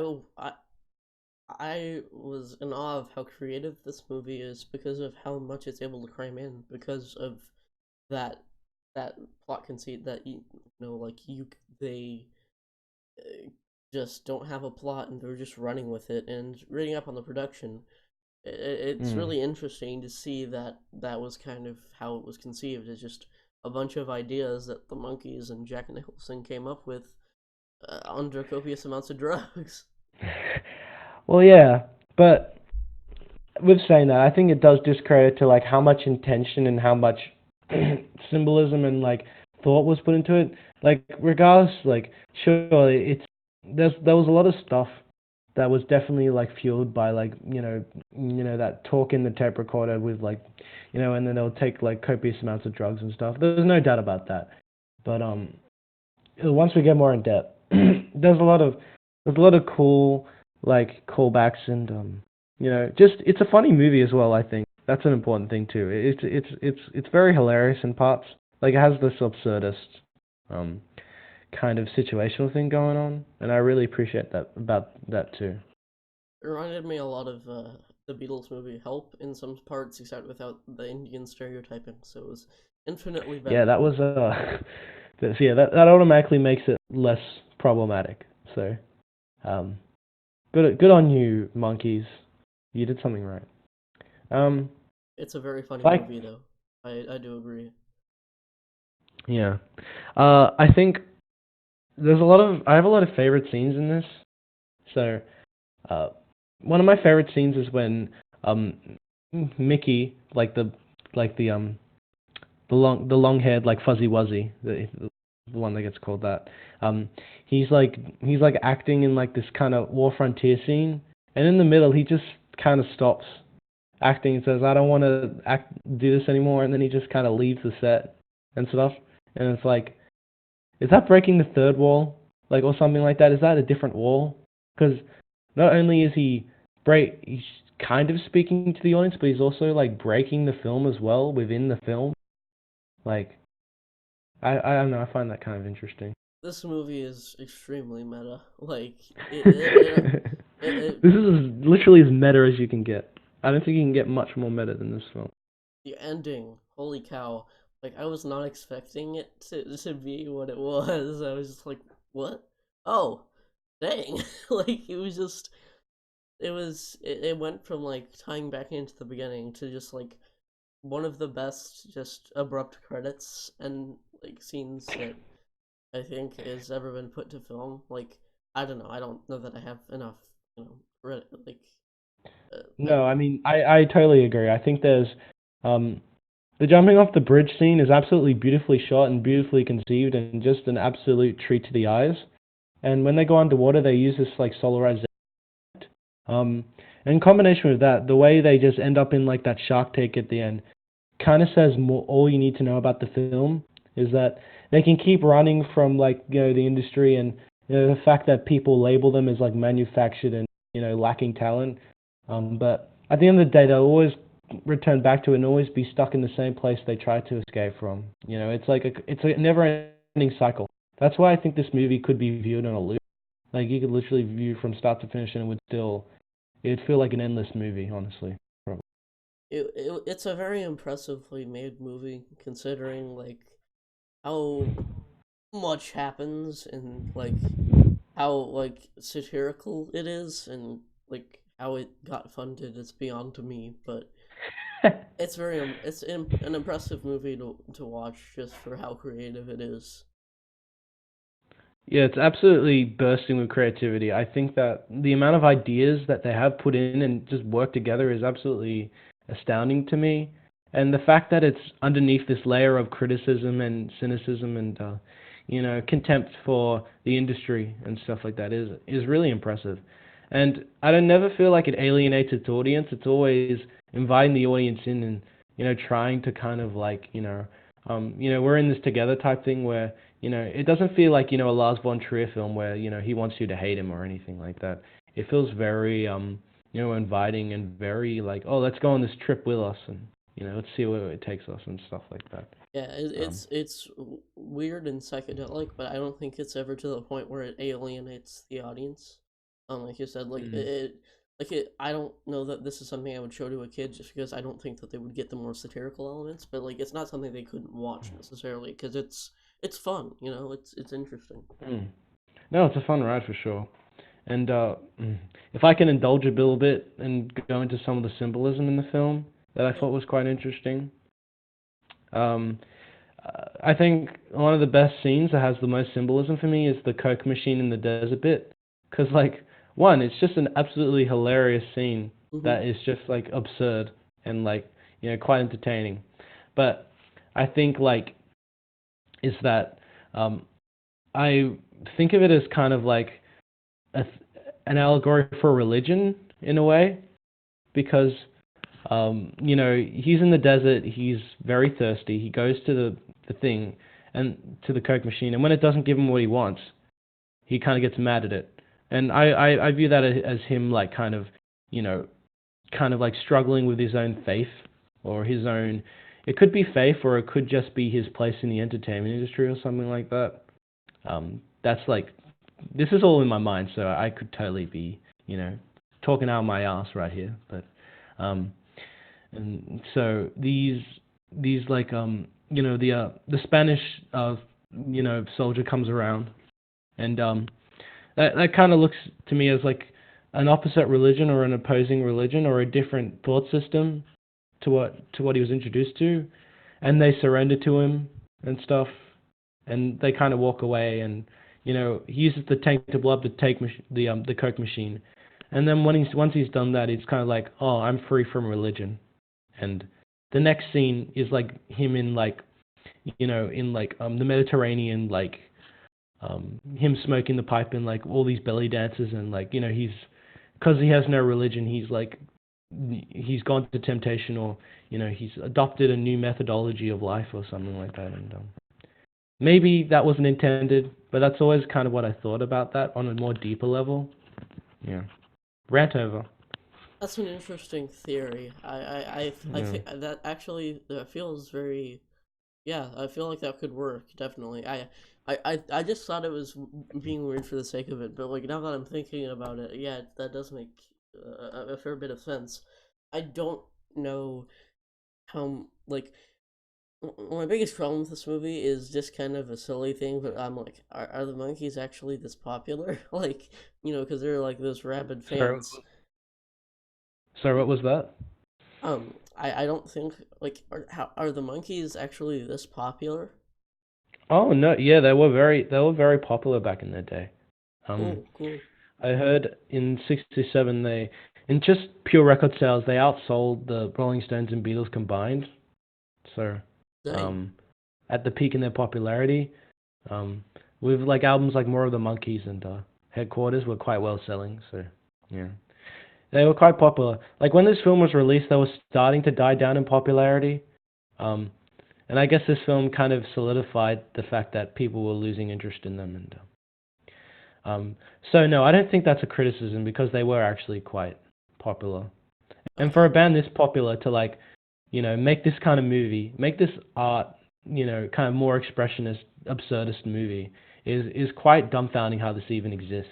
But yeah, yeah, like I was not expecting how like artsy this movie would be was gonna be. Like I thought it was gonna be, like weird and stuff, but not like this crazy. Like it was so creative and entertaining. Like even if you don't like it, Mm. I don't think you'll be bored at all during this movie because it's so well done. Yeah, it's it's short. It's not too long. It's like an It's hour and a half. Yeah, it's like So it's 85 minutes. mm.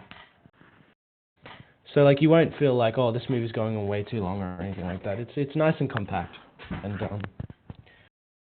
each scene really leads transitions well to the next. Um, and there are some things if you know Monkey's history, you'll probably make more sense of than others. So like when they're going into like the cafe earlier in the film, that's kind of like reference to like when they were actually at like the lot in the studios where they used to do the TV show and stuff like that because they had a TV show. Yeah. Um, they people used to like leave the lots and like avoid them sometimes because of like their reputation and their personalities and stuff like that. So that was a literal like nearly a mirror of like what they actually went through and stuff like that.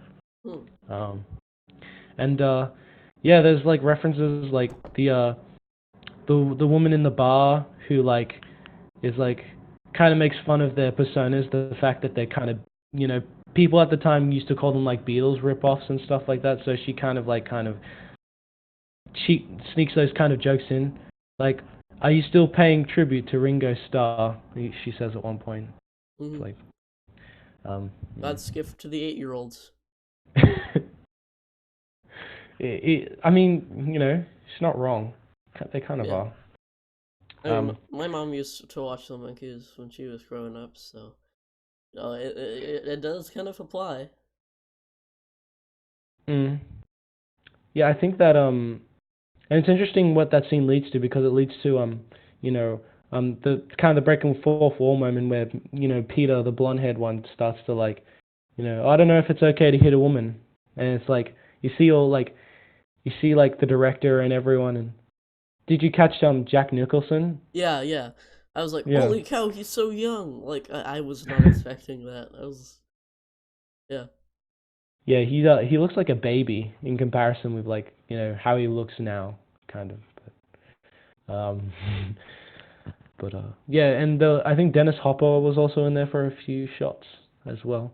Interesting. I didn't catch Dennis Hopper, but that's interesting. I saw Frank Zappa though. Amazing cameo. Yeah, it's like there's so much great cameos, and I know the one you're referring to. Um, it's the Frank Zappa Yeah, cameo. I didn't like. I did not know that Frank Zappa was gonna be in this movie. So when he showed up, I was like, "Is that?" And like now, I want to make a movie where Frank Zappa comes onto the set of my movie with a With the talking cow. cow. Yeah, great times. Monkeys, the craziest people. Yeah, that's what the cow says. Yeah, yeah, Yeah, yeah. Just like seeing Frank Zappa on there, I was like, man, the monkeys have cultured taste. Dang. no, they have connections and they have cultured taste.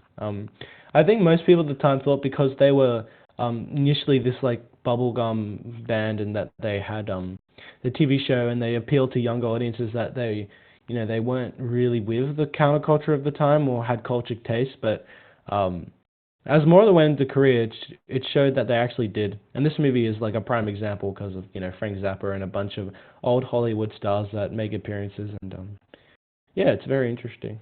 Hmm.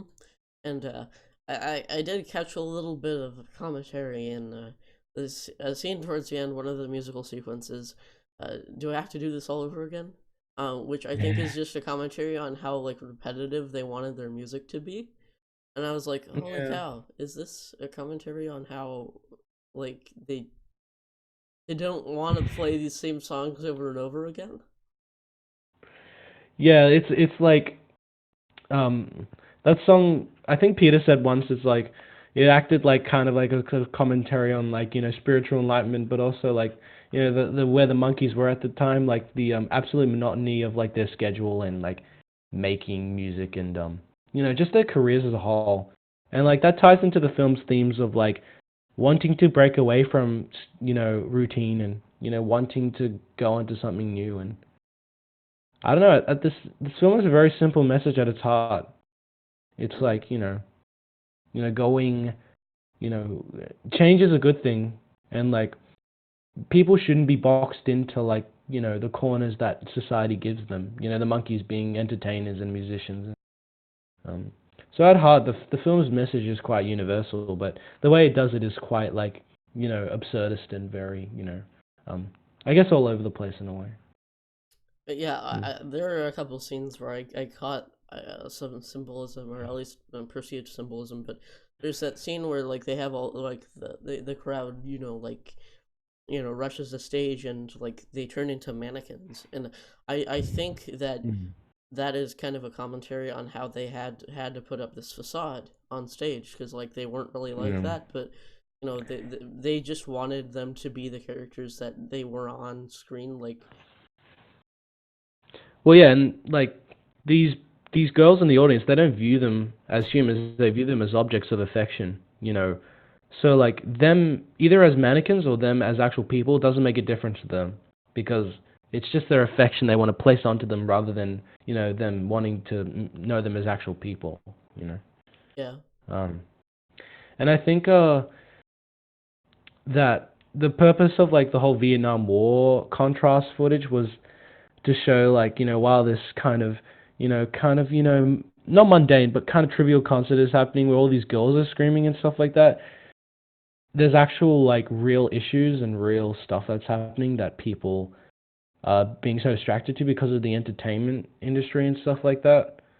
And the whole concept of Circle Sky is, the song that he plays during the concert is like to kind of show like a situation that no one understands and something that people will be quick to kind of dismiss and stuff. And I think that there was an intention to kind of like call issue to like what actually matters. And you know I guess like, but it's done in a very, quick and like, way, so it doesn't feel intrusive and, cynical, but it feels like something that they genuinely felt strongly about. And there's there's footage intercut in parts of the movie of like actual like genocide and stuff, and it's like holy crap. Like it's commenting on how like kind of conditioned we are to seeing it. Like it's as Hmm. common as something like watching TV, like watching the monkeys on TV. Like it's so normalized that like they could fit it in and nobody would care, and that's like a really interesting idea. Yeah, it's like what can you get away with, and audiences are so conditioned to seeing like these violent images and these that you know um, people will watch anything with a bunch of set pieces and action, and I think that the film definitely gets to the heart of that problem for sure. But it never feels like overly pretentious or like it's up its own ass, because it's like it's really like entertaining and doesn't take itself like overtly seriously. It manages to get away with all these like symbolism and stuff. Yeah. Yeah, and like something I caught is there's that scene where, well, I guess it's a sequence, but like where David, the lead singer, he walks into a room and then he like completely changes personas and like he starts singing. I thought that was kind of a commentary on how like he just like goes from being a normal guy to like having to put on this crazy show to entertain people. And fun fact, Tony Basil, famous for the horrible song Mickey, did the choreography for this movie, and I think she's even in it for a bit, which is Yeah, she's the really partner with Davey in the Daddy song sequence with the colors and yeah. hmm yeah, that was the sequence. Yeah, that was a really interestingly shot sequence because they would have had to do two separate takes of them doing it in black suits and them doing it in white suits and stuff. So that must have been a pain to edit and film, but they pulled it off, so props. Yeah, like the Uh, editing, like it could have been bad, but like it could have given me a headache, but it ended up like really fluid and really well juxtaposing mm. all the situations while still being a very surreal movie. Yeah, I mean it's supposed to be kind of in your face and but it's never to a point where it gives you a headache. It doesn't last like too long, so you don't feel like it's too grating. So it happens the right amount of time where you don't feel like, oh shit, this is actually like it's not like Walkabout, which just constantly assaults you with shaky cam and like weird shot editing. Hmm. And I love all the colors, like like especially when they're jumping into the the ocean at the end. Like Oh yeah. just like how like it just morphs from image to image, and how it's so layered. It's very impressive. And um Yeah. okay, I'm gonna be honest, that one part where he opens the mirror and there's that eye there, I genuinely like that actually genuinely scared me. Because I That's wasn't scary. yes, I was not expecting it, so I kind of jumped when I saw it. I was like, "What the heck?" Oh, I think I had a similar reaction when I first saw it because I was like, what the fuck? Where did this eye come from? It's, um, yeah, I don't. I guess like the thing is like Davey's the one who like notices things are going wrong before everyone else, and then when Peter comes in and like goes like, there's nothing there, man, and it's like, and he's just like, it's like plays into the end when Davey's the one that breaks out and notices everything's like a sham and um, I think that's just kind of setting up the end and it also pays homage to like certain movies of the period and stuff like that. Hmm. And I feel Yeah, like that eye is supposed to be kind of like represented uh representing like voyeurism, like they're like the audience, like they're just kind of looking in on this situation that like yeah. there's no real acting there. They're just being themselves, and like the audience are Pretty just much. intruding, and like they're like, "What the heck, man?" Like Mm. they like the studio and everybody around them just want to see their facades and not who they actually are. When they do get that chance in this movie, it ends with Mm. them dying and then being hauled off in a tank. Yeah, it's like it's somewhat cynical, but it's also like trying to call attention to real issues that a lot of people in the industry are experiencing. Um, and I think this is where like the TV show and this really differentiates is that this feels like such a more personable and like you know um, really something that felt personal to the monkeys and more realistic to who they actually are. The TV show feels more like caricatures of who they actually are. So I guess that would be like the main difference I would say between the TV show and the movie for sure. Yeah, it's a wonderful movie. I think it's one of my new favorites. So thank you so much for recommending Mm. and introducing me to it, because it's really great, and I'm excited to watch it again. Yeah, it only gets better on a rewatch. I you know I for first time I saw it, I really liked it, but I didn't really love it until I saw it like a second time. So yeah, it's a film that definitely gets a lot better on rewatch. Yeah. And there's a part towards the beginning I thought where like um there's a like they're on the set of the movie, and like there's a lady there, and she's presumably just been bitten, and she's like, quick, suck the poison out before it gets to my heart. And one of the monkeys is just like, whatever, man, and goes to help the guy in war. And I'm like, I think that's kind of commentary on how like useless they perceived the female sex to be Mm. during the war. There was just like, oh, just you might die because we aren't there for you, but we don't actually care about you. We're gonna go help people kill other people who not might not be completely innocent, but like they're in the same situation you are. Yeah. No, I totally think that's definitely a part of it, and it kind of makes fun of the whole female character and like the uselessness of some of these tropes and stuff like that. There's a lot of making fun of tropes as well, I Hmm. think. Um, like there's the desert trope, like there's the whole like um, what do you call it? Like it's like later in the film when they go through that like this room that's like decorated in like barbarian type stuff and the really intense music plays, and Like you know, medieval stuff. yeah, like the medieval stuff. Yeah, that's right. Yeah, Yeah. yeah. There's just very send-ups of different Hollywood tropes and stuff, and I find that very, very interesting. Um, yeah, I mean, I wouldn't say I still don't understand everything in the movie. Like Mhm. there are, but like I think it's better if I don't understand everything because I want to keep guessing and I want to keep um. For instance, I still don't understand what the scene where Mike before he goes to the party, that scene where he's just drifting through the room and it becomes solarized. I still don't I still don't know exactly what it's trying to say there. Before that, I'm good with, but that scene in particular, I mean, it looks really cool, but um, Yeah. Yeah. Um. Yeah. I'll have to watch it again soon because there's a lot that's still ripe for mm, theories and interpretation. It's a really well made movie. yeah, yeah, it is.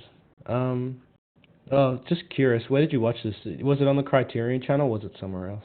I Okay, so the Criterion Collection has a box set called America Lost and Found, the BBS story, and Head is one of the movies on Hmm. there. It also has like Easy Rider and Five Easy Pieces and what was the Last Picture Show. Like a lot of the movies like Jack Nicholson was involved in, and yeah, Yeah. Oh, cool. Oh, did you purchase that? I got it from the library. I'm probably gonna buy it though because I want to watch this movie again and have those other movies on hand as well. So Cool. No, I definitely reckon rewatching it is a good idea. I guess we'll just get to scores. yeah, Um, well, I give it a 10. I think it's a fantastic film. It only gets better on rewatch. And if you're gonna watch any film from what we talked about today, definitely check this one out. I would give it a 10 too. Yeah, it's amazing. Um, Hmm. Pretty much hands down my favorite movie we talked about today. So yeah, go check it out. Yeah, yeah, it's a great film. Um, so I guess we'll get to Q&A and music and such. Yes. Um, okay, now I have a very curious question. All right. Um, what's if you had if you had to like get rid of like one one movie out of the world, like one movie that you don't want to exist, what movie would that be? Oof. The Greatest Showman. How did I know you were gonna say that? Well, because like its influence on music has changed it for the worse. It's cancerous. It has to be stopped. It's made the industry so much worse. It's horrible. And I know so many people that like it, like friends and family alike, and I feel so isolated. I'm like, yeah, I don't know, I'm not a fan. Yeah, no, me neither. Um, well, I mean, it's not ruining anything, I guess, but it'd be great if the movie Swiped didn't exist. That movie's really on another level of Oh, good, bad. actually, no, never mind. I don't want to say The Greatest Showman. Beauty and the Beast, the live action remake. Because I hate Mm, Disney live action remakes, and I wish they didn't exist. And that's the worst one I've seen. I haven't seen The Lion King, but I'm sure it's that's probably worse. But still, it is worse. I haven't seen the remake of Beauty and the Beast, but I doubt it's much worse than The Lion King. That's just that was one of the most miserable times sitting in a theater I ever had. Yeah. yeah, I Mm. avoided it at all costs because maybe I'll Don't hate. ever watch it. Yeah, Okay. I was like, maybe I'll hate watch it, but like, no, like those movies aren't even like Mm. ironically good or anything. Like, they don't even satisfy morbid curiosity. They just suck. Yeah, they're just bad. There's no so bad it's good elements. It's just I don't know. It's just it was just a bad project. And seeing as like you know, forgetting the director's name who directed The Lion King. Is it Jon Favreau? Yeah, Jon Favreau. I'm not the biggest fan of his work as a and like from the get go, but yeah, this movie was even a new low for him. So yeah. Yeah. No, like, it just, ugh. Oh jeez. Um. But other than that, I don't think like even if I don't like a movie, I don't think it shouldn't exist. I just think it's just not. It just doesn't appeal to me. But Yeah, yeah. most movies that I hate don't really have enough influence or sway to really like make me actively hate the fact that they Mm. exist. But Beauty and the Beast, the remake, is certainly one of them. Um, it's not like Flubber or something where it's just bad and you're like, okay, it's bad, and you move on because it nobody cares. Yeah, for sure. Um, okay. Do you have a question? Um, well, I was thinking, what is your favorite holiday? Oh, let me think about that one. Well, okay. I'll start with my least favorite first, just to add a bit of perspective. I've never been that big of a fan of Easter. It's like it's such a filler holiday. Yeah, I don't know. y- It's the chocolate's okay, but once you get older, you start to go, oh, it's just chocolate. I can get that whenever. So it's just like, yeah, yeah, uh, it's pretty whatever. It's like it's yeah. Christmas except without all the wonderful aesthetic. It's just like, oh, Yeah, you don't really get as much gifts either. So yeah, it's like either. whatever. Like Mm. if you're not a Christian, I can definitely see it being like horrible because like you're just like Mm. bombarded with all these pastel colors that are just so ugly, and you And it has such a weird concept for a mascot, like a bunny, a large anthropomorphic bunny. Like I don't know, it's just a weird concept.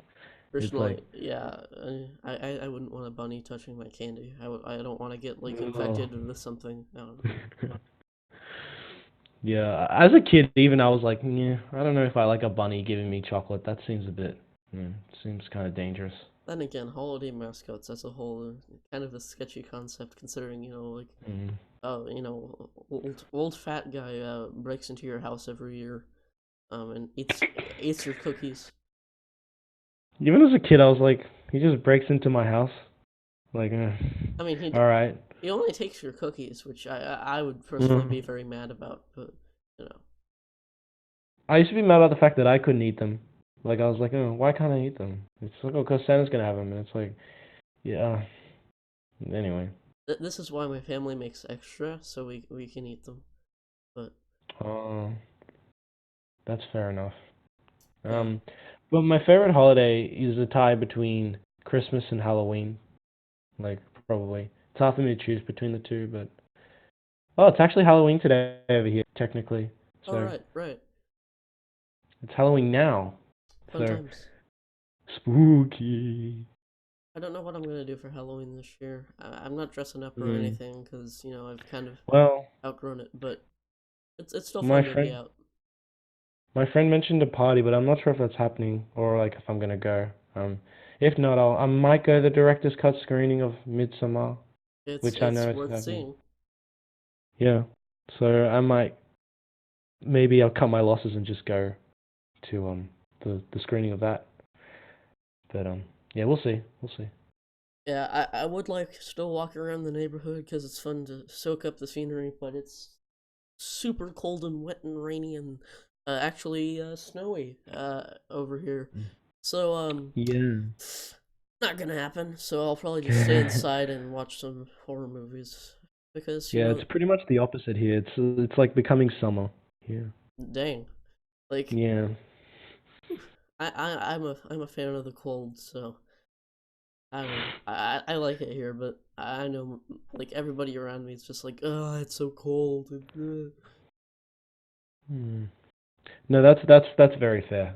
Some days I prefer the cold, and some days I prefer the heat. So it really depends. Yeah.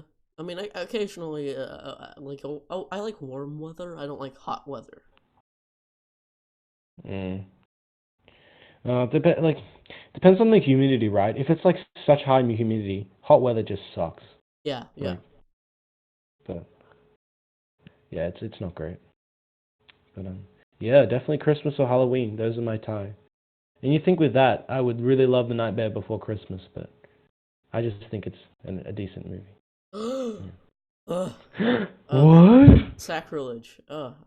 I love the Nightmare Before Christmas. I don't know. It's pretty straightforward and simple. I get it if you don't like it. kind of become the hot topic No, staple. I like it. It's just like I don't really think of it as like a favorite movie or a movie I really like. It's just like it's there, but it's not something that honestly I think the movie peaks in the intro and then the rest of the movie is just like okay. I guess that's fair. My favorite part is like when he's delivering the presents to the kids. I don't want to spoil Oh it. yeah, that's kind of like I remember that being a particularly memorable one because it's just so bizarre and like It's a wonderfully bizarre movie, but my favorite hmm, Christmas movie is actually Krampus, which is the single most underrated movie ever made, and I will fight anybody who disagrees. hot take alert. Hot Yeah, take. most people like his the director's first movie, Trick or Treat, which is the Halloween movie, but I've always preferred Krampus. I don't know about always because I just watched Trick or Treat like a half a month ago, but yeah, like Mm. Krampus is I love Krampus. It's really funny. It's really No, really that's fun. very fair. Yeah, I should watch Krampus. Yeah, it sounds good. I might recommend it come Christmas time because it's Mm. a great movie, and I want to like it's really underrated too. Like I don't know. Yeah. No, I'm with you there. I'm sure it is, you know, but um, yeah. Well, do you want to move over to our music portion? Because I think get Oh it good. sure. Okay, cool. All right, so there were quite a few albums that came out, especially like last week, and um, I obviously the topic of everyone's been talking about, and I don't think I even need to say the title. Um, Yeah. Uh, um, Satan is King. No, wait, sorry. Jesus is King. Yeah, not Satan is King. Whoops. yeah. Uh, Satan, Satan, Satan. That's wow. from Devil in New Jersey. Anyway. 10 out of 10 album right there. Masterpiece. Best of the decade. Best Kanye album. I'm so sick of hearing about Kanye at this point. I just want it to go away. Yeah, I discussed it yesterday on the radio show where I talk like albums as a whole show, and none of us really liked it. So That's fair. I yeah, didn't like it either.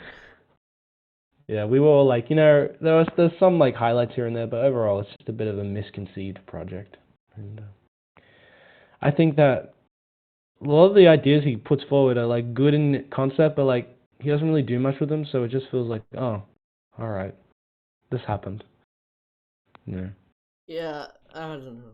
It just. Hmm. Uh, But I don't know. I can't really describe why it's bad. It just sounds like so muddy and overcompressed and like it just it does. There's no sincerity to it, which makes it really funny. Um, so like I don't know. It's just it's a very funny project. I don't want to listen to it again, but yeah, doesn't really get better on re-listen, so I wouldn't really, re-listen to it. There's no point. Um, just listen to 808s again. yeah, Yeah. which is his best album. Yeah, I agree. That's like a 9. Yes, So good. yes. Yeah. Which I guess is a hot take because everybody are always faps over My Beautiful Dark Twisted Fantasy, which is overrated and it sucks. Which you don't like. Which you I don't hate like. My Beautiful Dark Twisted Fantasy. It's narcissism in audio form. Oh jeez. And it still has Oh well. Runaway, which I love, so I don't know. I mean, yeah, there are highlights on there, but like, it's not. It's a bit of a flawed album, but I still kind of like it. Like there are highlights, but um, I don't know. The production on some of the songs are like fantastic, like "Devil in a New Dress" or Yeah, that's one of the songs I like. yeah. Well, I think it's really hard to kind of like uh, at this point tell Kanye that Kanye, what are you doing? He's so up his own ass at this point that Yeah, he's beyond. he could look Yeah. around, he's so up there, he's just like, Mm, I mean, I don't sure. know that he could though, because like if you're talking about this practically, you'd just be in your like I don't want to think about that. Yeah. Just like saying that like in like metaphorically, it's fine. But like when you actually think about what your people actually say when they say that, it's like, oh, ew. Mm. Well, I think that the less we talk about the Kanye, the better. Yes. So, um, let's talk about Swan's new satirist album that is becoming underlooked, leaving Yes. meaning. Yeah, and Um, apparently it has a super high rated music score, which I was not aware because like everybody I know doesn't like it that much, except for you.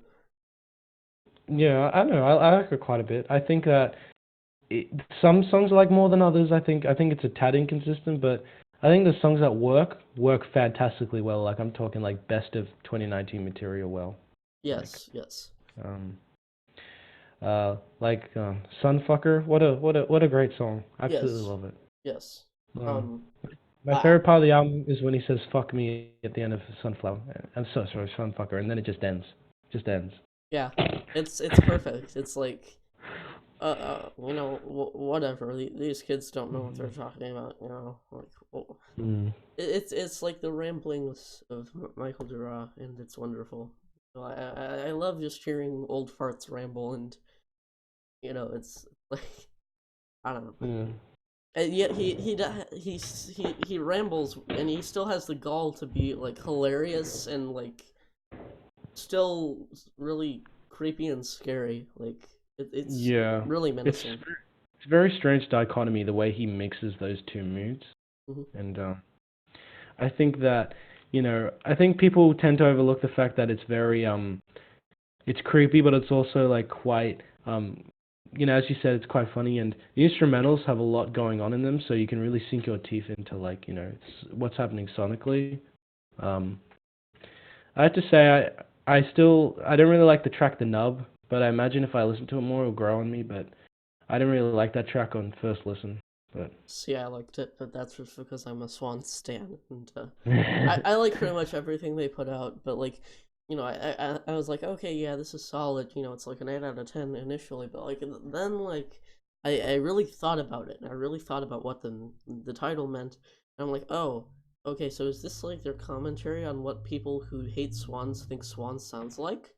I'm pretty sure it is. I'm pretty sure it's like because like there's that song the title track I believe it is where it's just like the same repetition and it goes nowhere, and I'm like, oh, initially I was like, oh, it's pretty, but it mm, doesn't do anything, and then I listened to it within that context, and I'm like, wow, they said nothing with this, but that in itself is saying something that I think it's trying to comment on like what people think, like what normies think swans sound like. It's just like repetitive and it doesn't do anything.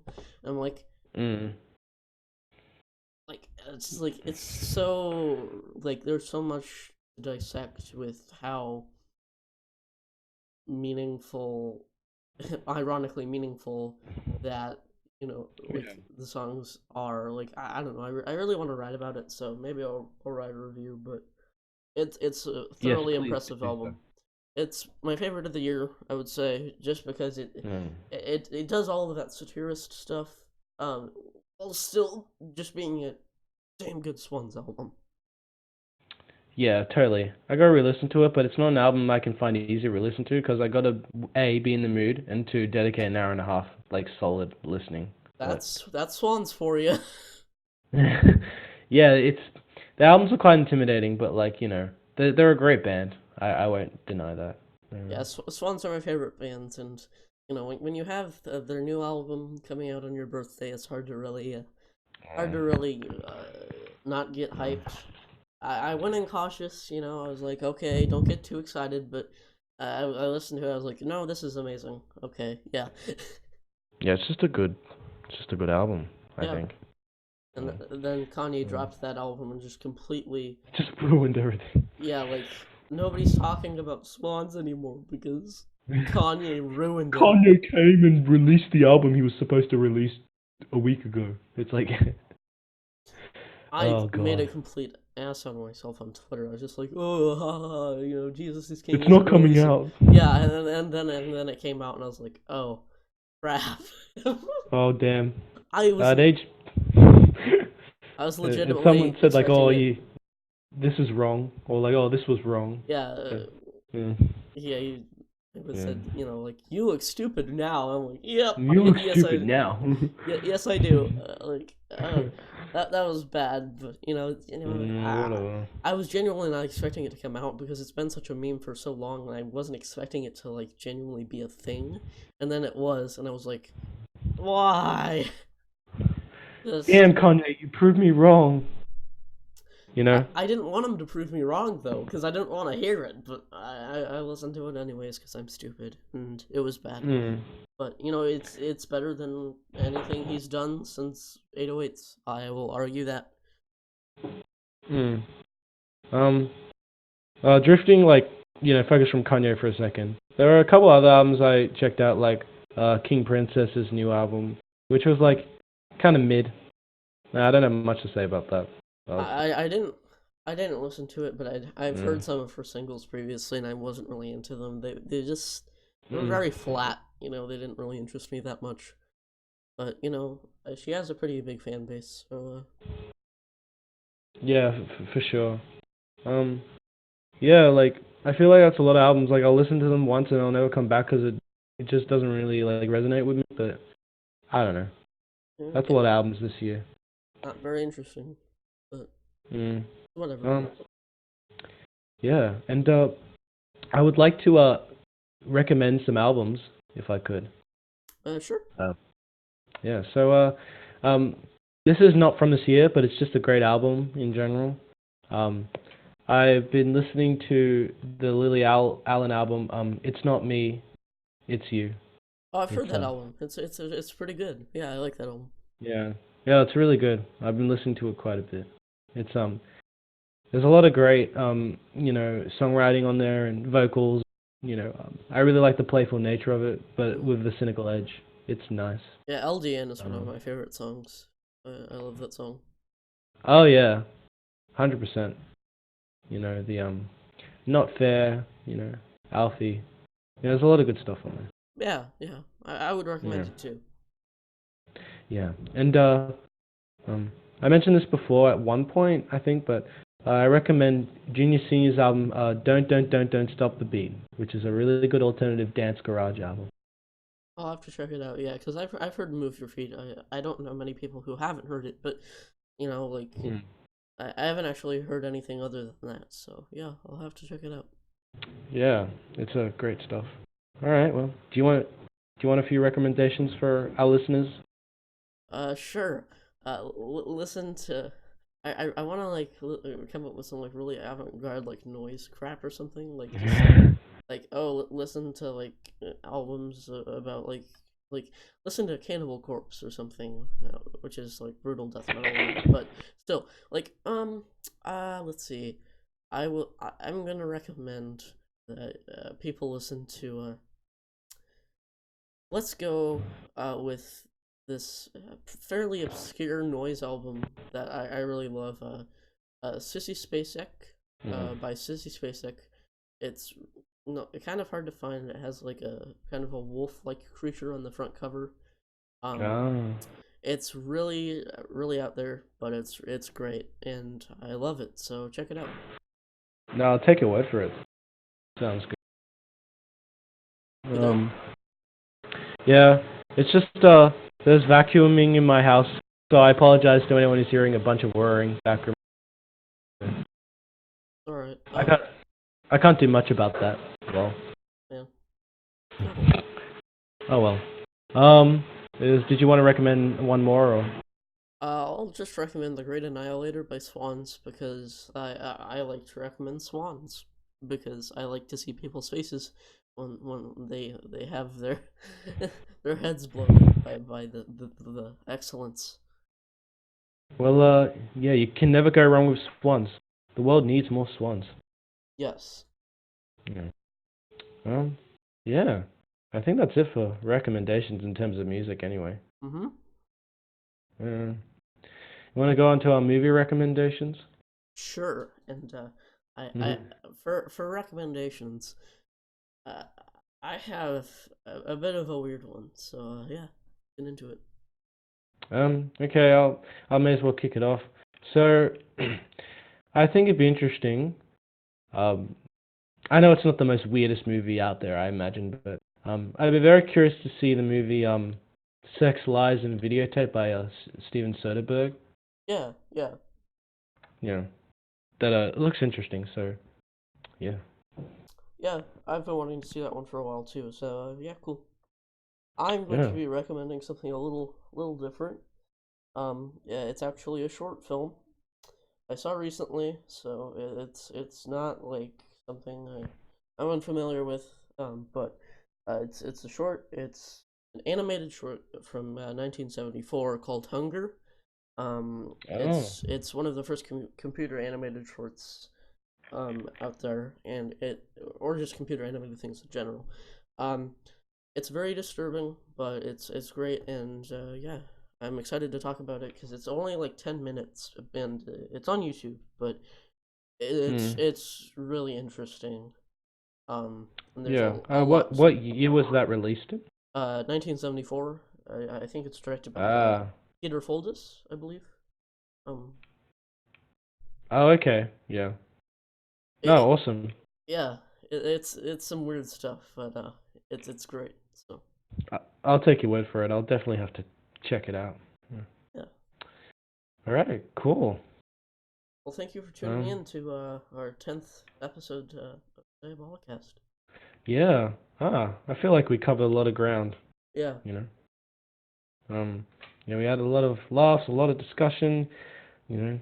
We loved stuff. We didn't like stuff. It was a good variety. Hmm.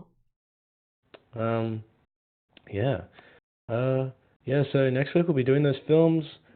Any relevant links will be in the description, Letterboxd, Twitter, um, in my case, Rate Your Music. Um, so, yeah, good Thank, discussion. thanks for listening. Yeah, thanks for listening, y'all, if you made this far. We'll be Yes. back next week. Sorry about the hiatus, but we'll be back in full swing as per usual next week. Yes. All right. All right, cool. Adios. All right, bye. Bye.